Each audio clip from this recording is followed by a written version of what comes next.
E aí, galera, vamos nós para o nosso novo momento de estudo, nosso nono período, né? Nesse nono período, nós iremos aí prestar bastante atenção nos nossos vídeos, nas nossas aulas, nos dedicar para em mais um momento nós podemos ter êxito, né, na nossa vida escolar.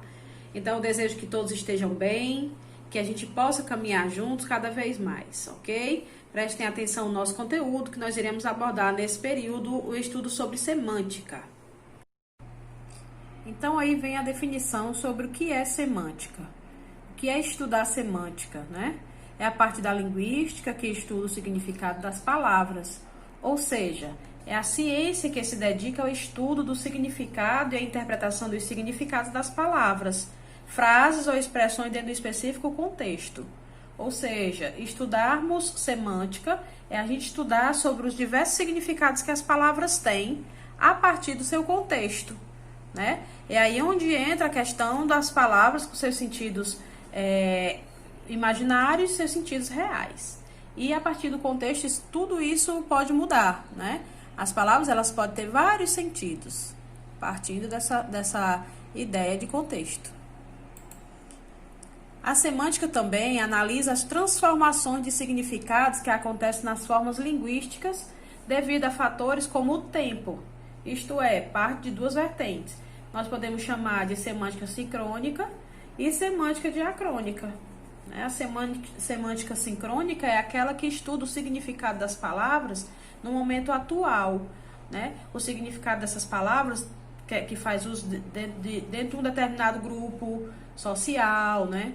Dentro de um determinado objetivo, ela vai modificando de sentido, né? Que aí aparecem as gírias, aparecem diversos tipos de palavras, de sentido de palavras, dependendo da necessidade atual. E a semântica diacrônica é aquela que estuda o significado das palavras em determinado espaço, é a semântica histórica, que tem relação com o tempo passado. Algumas palavras, elas vão sofrendo alterações, modificações a partir do tempo, né? Isso é chamado de semântica diacrônica. A gente estudou anteriormente a questão da evolução da escrita, né? A evolução das palavras. Isso tudo tem a ver com o estudo de semântica diacrônica. Nós teremos aí em seguida uma lista aí sobre, no campo de estudo da semântica, alguns conceitos que são básicos para o entendimento do que é semântica, do significado das palavras, certo?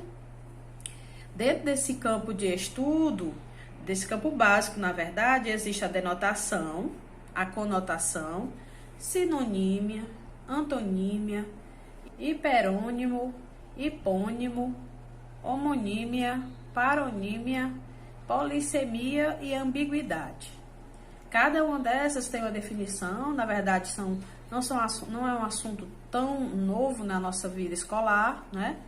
E aí a gente precisa só entender que esse estudo desse campo de estudo do significado das palavras é chamado de semântica. E aí, para poder a gente começar, nós vamos só fazendo aí uma retrospectiva, relembrando um pouquinho sobre conotação e denotação, porque quando a gente fala de semântica, a gente fala diretamente do sentido das palavras, e aí dentro do contexto. Essas palavras, elas poderão ter o seu sentido real, o seu sentido imaginário, né?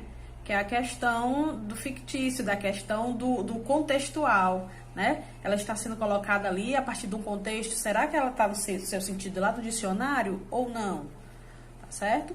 Então, quando a gente estuda conotação, só fazendo aí uma revisão, né? Porque a gente já sabe o que é conotação e denotação. Conotação é quando as palavras são aplicadas em seu sentido figurado, além de depender do contexto em que estão inseridas. Ou seja, depende de uma gama de situações para que aquela palavra tenha determinados significados ali dentro, determinado sentido ali dentro. Então, conotação, a gente pode fazer muito essa relação sobre aquilo que... a minha intenção dentro daquela palavra. Qual é a minha intenção em escrever determinada palavra dentro daquele contexto, né? E aí a gente pode muito bem fazer essa diferença sobre conotação e denotação. Quando nós falarmos de conotação, nós vamos lembrar diretamente a contexto. Conotação de contexto. Então, a palavra, ela tem o seu sentido a partir do contexto. Vamos aí ao exemplo. Eduardo partiu o coração de Marcelo. né? No seu sentido aí figurado, foi partido o coração. A gente sabe que o Marcelo não cortou o coração de Marcelo, mas assim, ele partiu o coração, quer dizer, ele deixou o coração do Marcelo sofrendo, alguma coisa desse tipo, tá certo? Nós temos aí logo em seguida o sentido denotativo, né? Que é a denotação. É o sentido real da palavra ou frase. Aquele sentido que está lá, e a gente faz aquela relação que eu já venho falando anteriormente. Denotação, a gente faz uma relação com o significado lá, o D de denotação com o D de dicionário. Então, a gente já faz aí essa relação e mata a charada, né? Conotação, C de contexto e denotação com o D aí do dicionário para poder nos ajudar nessa interpretação. Denotação é o sentido real, então exatamente o contrário da função conotativa, né? É o significado literal. Denotação é o seu significado literal e original presente que está lá no abençoado dicionário. E o exemplo, Marcelo partiu o pé da cadeira. Né? Nesse sentido aí, o verbo partiu, a ação que o Marcelo praticou agora é uma ação real. Né? Ele partiu, ele cortou lá o pé da cadeira, ok? E diferente de anteriormente, lá na conotação, quando ele partiu o coração, né? Partiu lá tem um sentido figurado e partiu aqui nessa frase, Marcelo partiu o pé da cadeira, é no seu sentido real, ou seja, no seu sentido do dicionário, no seu sentido denotativo. Então, isso tudo faz parte do nosso grupo de estudos aí do que é semântica. E aí nós vamos logo dando seguida aos nossos estudos com sinonímia. Sinonímia nos lembra a quê, hein? A sinônimo, né? Mas será que realmente é sinônimo? Quando eu falar de sinonímia, realmente é sinônimo? Né? Porque o que é sinônimo? São palavras, né, que têm o mesmo sentido. Né? E no estudo semântico, sinonímia acontece quando duas palavras com significados diferentes, no sinônimo eles têm o mesmo significado. Na sinonímia, os significados são diferentes, colocados em um contexto que passa a ser sinônimas. Né? Elas têm um significado diferente, mas ali dentro daquele contexto, elas foram utilizadas no sentido de aproximação de sentidos, né? De sinônimo, de semelhança. Isso quer dizer que não são palavras sinônimas, mas dentro daquela determinada oração, daquele determinado contexto, ela assumiu significados iguais. E aí vem aí o nosso cuidado, nosso alerta. Essas expressões não são sinônimos, apenas estabelecem uma relação de sinonímia dentro do contexto, né? Ou seja, uma relação de semelhança aí dentro desse contexto, ok? Exemplo aí, a paz e a tranquilidade reinava na casa de Marcelo. A paz e a tranquilidade são duas palavras que estão aí trazendo esse sentido de semelhança, né? Mas quando separado do contexto, elas não são sinônimas. Elas, lá no significado do dicionário, elas não são sinônimas, mas aí dentro desse contexto, pela questão da aproximação, elas têm esse sentido de sinonímia. Por isso que ela é chamada de sinonímia, por fazer com que as palavras elas tragam essa ligação de semelhança, ok? Dentro do contexto. E aí, em seguida, vamos aí para antonímia. Antonímia e aí nos lembra que a antônimo, né? Mas será que também é antônimo, hein? Será que isso aqui realmente tem a ver? Antonímia é a relação que ocorre quando duas ou mais palavras não são necessariamente contrárias. Não são necessariamente contrárias, mas ao serem colocadas dentro de um contexto, assume sentido de antônimos. Então, não necessariamente, por exemplo, lá no sentido do dicionário, elas nem podem ser contrárias, mas dentro desse contexto, da história que eu estou colocando nesse momento, elas podem ter esse sentido de oposição, né? Trazendo aí a questão dos antônimos. E aí, entenda aí bem direitinho sobre esse texto, esse exemplo. Mônica é uma pessoa caridosa, já seu irmão Marcos é agressivo. Caridoso e agressivo não são antônimos, certo? mas transmite esse sentido dentro desse contexto aí que a gente está colocando. Deu para entender? Caridosa e agressiva, eles não são antônimos. Mas, dentro desse contexto, eles têm um sentido aí de oposição. Por isso que é considerada antonímia. Depois, vamos aí para as palavras com hiperônimo, né? São palavras que têm um sentido mais abrangente. Ou seja, englobam um conjunto de palavras relacionadas a ela e que estão dentro do mesmo grupo semântico.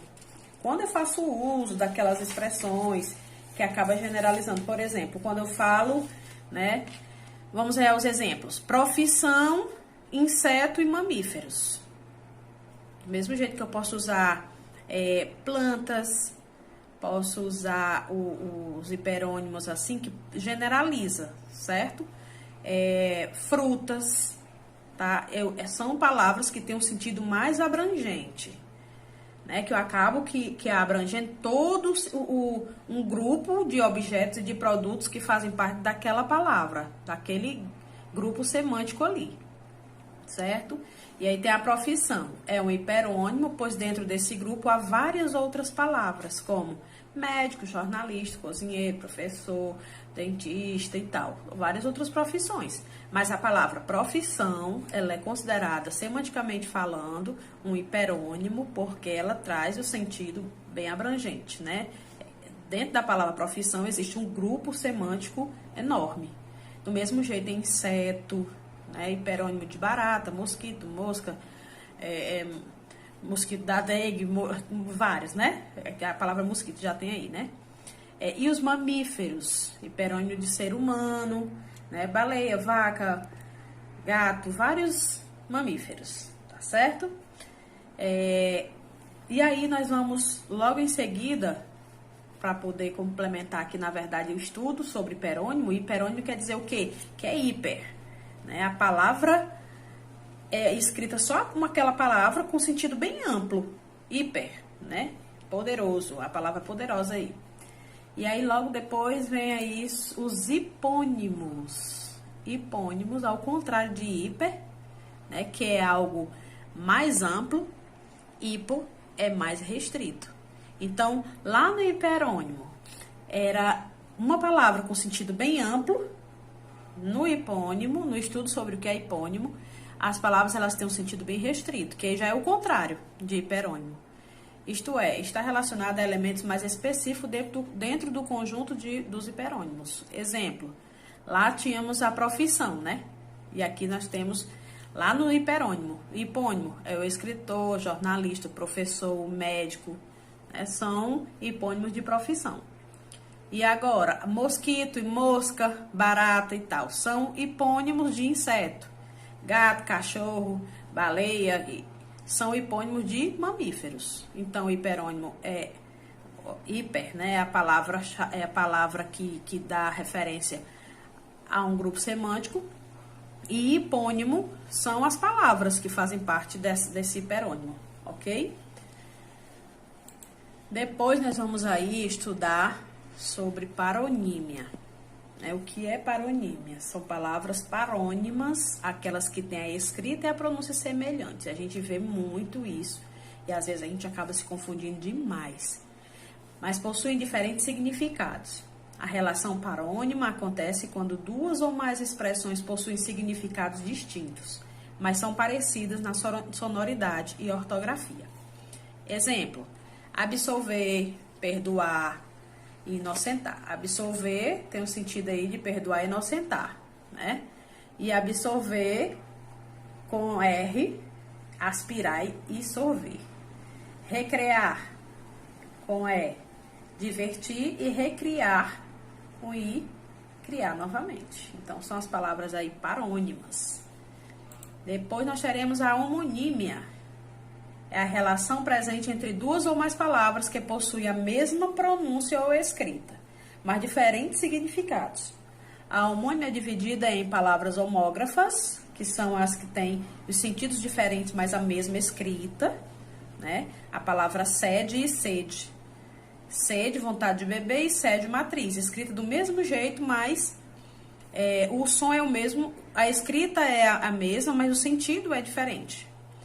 As homófonas são as que têm a escrita diferente e a pronúncia, o som é igual, certo? Escrita diferente e pronúncia igual. Seção, sessão, sessão ou sessão. E acerto, de acertar. E acerto, afirmação. Então, são vários exemplos aí que a gente traz sobre a homonímia, né? As palavras homógrafas e homófonas. Em seguida, temos aí a polissemia. O que é polissemia? Polissemia acontece quando uma mesma palavra pode ser interpretada em diversos significados. Proporciona mais de uma leitura, né? Ela pode até se confundir um pouco com a ambiguidade. Porém, a polissemia, ela tem essa função da palavra ela mudar dependendo do contexto, certo? Pode ter vários significados. Só que dependendo daquele contexto, é a palavra fixa que ela vai mudar de sentido a partir do contexto. Banco, por exemplo, pode ser instituição comercial, financeira ou local de sentar. Manga pode ser a fruta ou a parte da roupa. Pé pode ser pé de moleque, doce, parte do corpo humano ou pé da cadeira. E aí, ela é uma polissemia porque ela existe a escrita dessa forma aqui e ela pode ter vários sentidos a partir do contexto. Qual é a minha intenção com aquela palavra, certo? Vamos agora para nosso último assunto do estudo sobre polissemia, sobre semântica, né? Que é a ambiguidade. Anda ao lado da polissemia. Porém, a ambiguidade não está atrelada a vários significados, mas sim às possíveis interpretações em uma frase, né? Enquanto a polissemia ela vai mudando de significados a partir do contexto, a ambiguidade ela muda de sentido a partir da interpretação dos interlocutores. Isto é, está relacionada ao duplo sentido de uma sentença ou palavra. A gente escrever sempre a palavra que está ali dando duplos sentidos, várias interpretações, isso se chama ambiguidade. Então, a ambiguidade é a abertura que uma palavra ou oração pode deixar para interpretações. A possibilidade de olhar por vários ângulos uma mesma coisa. A polissemia ela não dá essa abertura. A polissemia, a palavra tem vários sentidos, mas a partir daquele contexto. A ambiguidade, ela pode ter vários sentidos a partir da interpretação dos interlocutores, da minha intenção, certo? Das várias interpretações. Aqui é como se abrisse várias ideias de deixar-se essa abertura para várias interpretações dos leitores, ok? E aí, para fechar o nosso momento, não poderia deixar de trazer para vocês aí uma frasezinha de motivação, né? Inspiração vem dos outros, motivação vem de dentro de nós. Então, que vocês se sintam motivados, que vocês percebam que no momento que nós que temos que tomar a decisão em busca dos nossos sonhos, eu desejo que cada um possa atingir suas metas e que a gente possa sair desse momento muito mais fortalecido. E que essa aula possa ter servido bastante para o conhecimento de cada um de vocês. Um abraço, fiquem com Deus e até nosso próximo encontro.